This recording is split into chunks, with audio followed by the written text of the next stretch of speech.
Filter లేకుండా filter coffee ఎలా పెట్టుకోవాలో చూసేద్దాం వచ్చేయండి మరి. ఫస్ట్ పొయ్యి మీద వాటర్ పెట్టుకొని అవి బాయిల్ అవుతూ ఉన్నప్పుడు కాఫీ పౌడర్ని యాడ్ చేసుకోవాలి. ఇది అరకు కాఫీ పౌడర్ అండి, మీడియం తీసుకున్నాను నేను.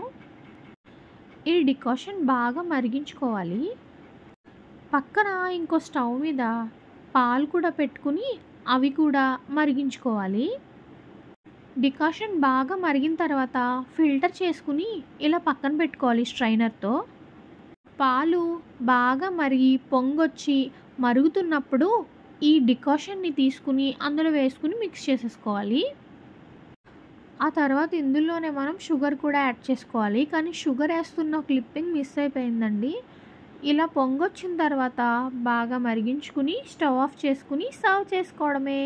వేడి వేడిగా కాఫీ తాగుతుంటే చాలా బాగుంటుంది కదండి. మీరు కూడా ట్రై చేయండి, ఎలా ఉందో కామెంట్ చేయండి. సబ్స్క్రైబ్.